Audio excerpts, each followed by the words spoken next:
In today's video we will discuss the top 10 best vampire movies and why these movies will be hits in 2023. Please make sure you subscribe to the Top 10 Jaw-Dropping Facts channel. New videos release every Monday through Friday. Number 10. Dracula. 1931, director, Todd Browning. Starring, Bela Lugosi, Helen Chandler, David Manners and Dwight Frye. Running time, 75 minutes. Count Dracula's debut in Universal's classic monster run is all about atmosphere, massive stage settings, and the Gothic architecture modern vampire films don't have the nerve to challenge. Bela Lugosi sets the Eastern European template for Iviant to suck your blood, types of counts to follow, and there's a reason. Todd Browning's Dracula is all about rubber bat puppets, painted backgrounds, and minimal technological advancement of the 30s, yet its moods are still infinitely more fascinating than most modern vampire takes. Number 9. 30 Days of Night. 2007, director, David Slade. Starring, Josh Hartnett, Melissa George, Danny Huston, Ben Foster and Mark Boone Jr. Running time, 113 minutes. In the conversation of best comic book adaptations, you best not forget David Slade's 30 Days of Night. Josh Hartnett and Melissa George anchor a cast of Alaskan townsfolk submerged in darkness for 30 days and fending off a roving vampire gang.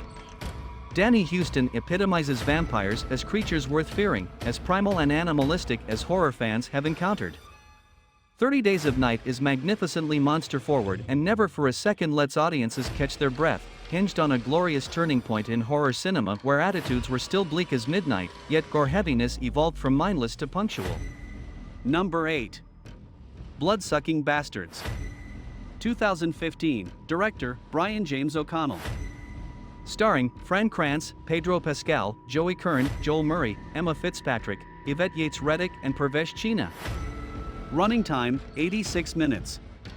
Streaming. Tubi, Pluto TV. Vampirism can represent numerous metaphors. For example, vampirism as addiction is popular, and in Bloodsucking Bastards, vampires invade office spaces. The horror comedy starring Fran Kranz and Pedro Pascal is about a sales office slowly turning into nocturnal sales agents of doom. The soul-sucking drain of cubicle life becomes quite literal because vampires can be more productive than humans who sleep, take lunch breaks, and so forth. What starts as a spooky workaholics episode eventually reveals the satirical staying power of a Mike Judge comedy, as Bloodsucking Bastards unleashes undead corporate warfare with supply closet tools used as weapons. Number 7. Thirst. 2009, director, Park Chan-wook. Starring, Song Kang-ho, Kim Ok-bin, Seo Dong-soo, Ray Miran and Inowon Park. Running time, 134 minutes. Park Chan-wook's take on vampires, taboos, romance, and shame is a knockout. Characters all thirst for something, which Chan-wook explores through conventional and alternative vampire experiences.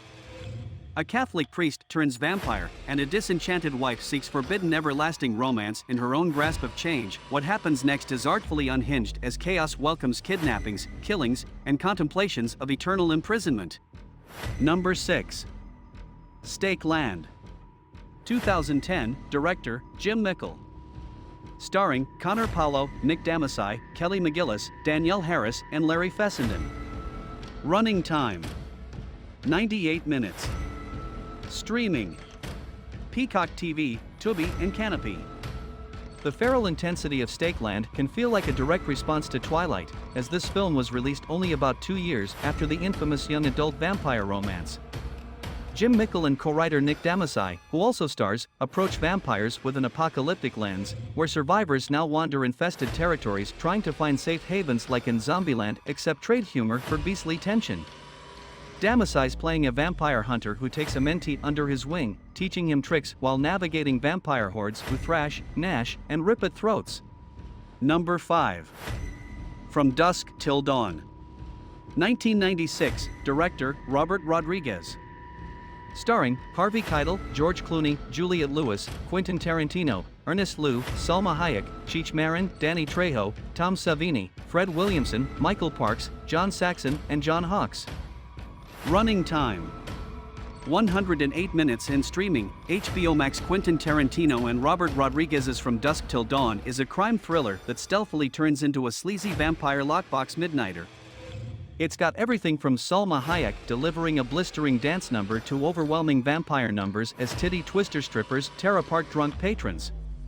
What starts as an insidiously dark kidnapping scenario quickly becomes a guns-blazing horror brawler with Mexican influences and an exciting approach to monster mania. Number 4. Ganja and Hess. 1973, director, Bill Gunn, Lawrence Jordan. Starring, Dwayne Jones, Marlene Clark, and Bill Gunn. Running time: 112 minutes and streaming. Canopy. Bill Gunn's experimental vampire romance stands out for multiple reasons. First, because it's one of the only black vampire films, especially in 1973. Dwayne Jones and Marlene Clark play lovers united by bloodlust once the former turns the latter, as Gunn utilizes essences of the black experience to convey the imprisonment of vampirism. Sam Lehman's score provides this ritualistic drumbeating that's sometimes drowned out by vocal screams of anguish, which becomes a disorienting source of unease, even when providing a soundtrack for lovemaking scenes. Images of nooses, pools of bright red blood being lapped by humans, and this naked approach to showing vampirism as the antithesis of religion all embrace the sins of humanity with such pronounced rawness.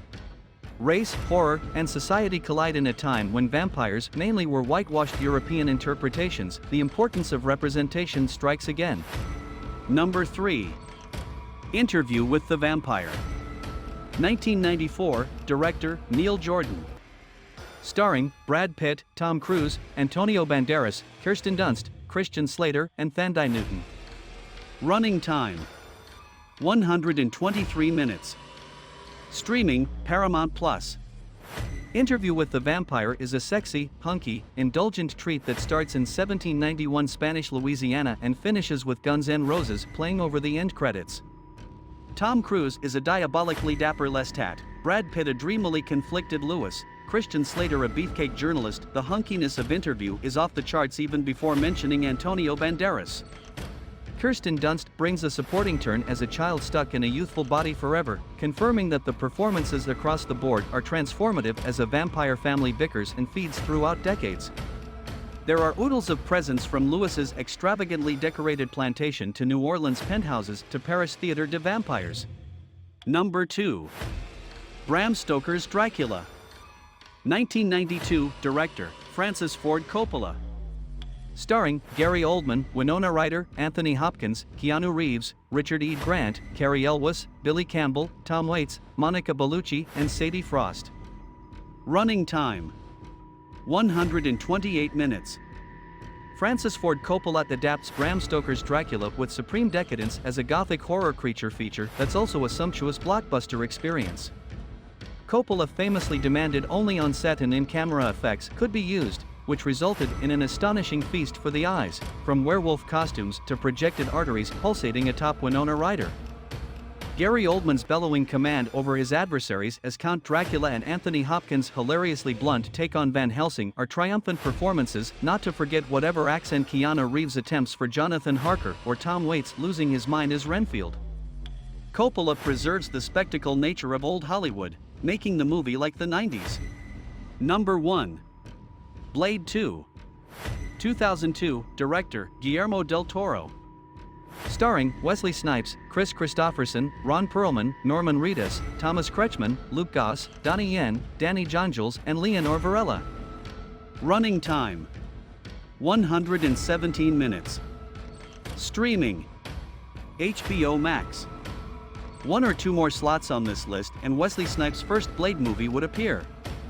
As is, Guillermo del Toro's Blade 2 represents the comic book franchise here as a rare sequel that outshines its original. Del Toro's flourishes are an upgrade from industrial blood rave aesthetics since landscapes are more colorful, vampires become terrifying creatures, and mercenaries gun their way through monstrosities using high-tech weapons. Blade 2 benefits from Del Toro's characterization of the macabre and adoration of practical effects, all of which are precursors to later Del Toro works like Hellboy and Crimson Peak, without losing a drop of Snipes' bad mama jamma Blade attitude. These are the top 10 best vampire movies. We give you great vampire movies from the past and future. I hope you enjoyed our breakdown of the top 10 best vampire movies. Please leave a comment below for any vampire movies you think we missed. Do not forget to subscribe to the Top 10 Jaw-Dropping Facts channel. And new episodes release every Monday through Friday.